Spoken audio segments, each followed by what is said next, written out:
यह भूतिया वाकया एक ऐसी प्रेत आत्मा की सच्ची कहानी है जो लोगों को भ्रम में डालकर अपनी ओर बुलाती है और फिर उन्हें पानी में खींचकर मार डालती है।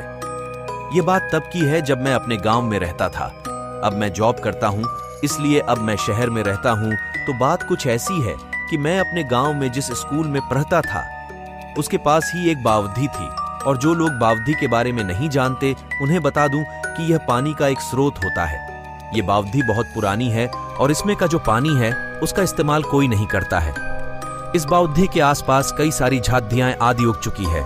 इस बावधी के चारों ओर सीढ़ियां हैं और उन पर काई जमी हुई है। इस बावधी के आसपास कोई नहीं जाता और जाना तो दूर कोई इस बावधी वाले रास्ते का इस्तेमाल भी नहीं करता है। ऐसा भी नहीं है कि कोई बिल्कुल भी इस्तेमाल नहीं करता। कुछ लोग जाते हैं इस रास्ते से, पर केवल दिन में, और वो भी केवल 2 या 3 लोगों के समूह में। कहते हैं कि इस बावधी के अंदर एक ऐसा भ्रम जाल है जो लोगों को अपने वश में कर लेता है और उन्हें इस बावधी के पानी के अंदर डूबा देता है। और इतना ही नहीं, मरने के बाद उस व्यक्ति की लाश तक नहीं मिलती है। कुछ दूसरे लोगों का मानना है कि इस बावधी में एक खजाना छिपा हुआ है और जो कोई भी उसे लेने जाता है वह रहस्यमयी तरीकों से गायब हो जाता है।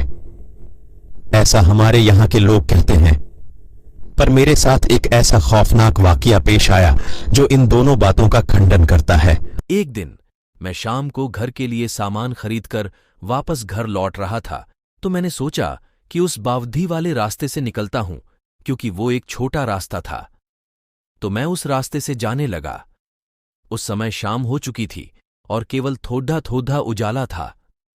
मैं अब उस बावधी के किनारे से निकल रहा था कि तभी मैंने देखा कि एक आदमी उस बावधी की एक सीढ़ी पर खड्डा बावधी के पानी की ओर देख रहा था।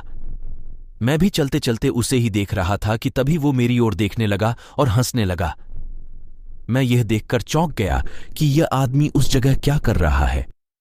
कुछ 2 कदम चलने के बाद मैंने देखा कि वो आदमी अपने घुटनों के बल बैठकर बावधी के पानी में किसी को देख रहा था। तभी बावधी के अंदर कुछ हलचल हुई और बावधी से एक भयानक सा दिखने वाला आदमी, जिसके शरीर पर मांस तक नहीं था, केवल हड्डियां थीं, उस आदमी को खींचकर पानी के अंदर ले गया।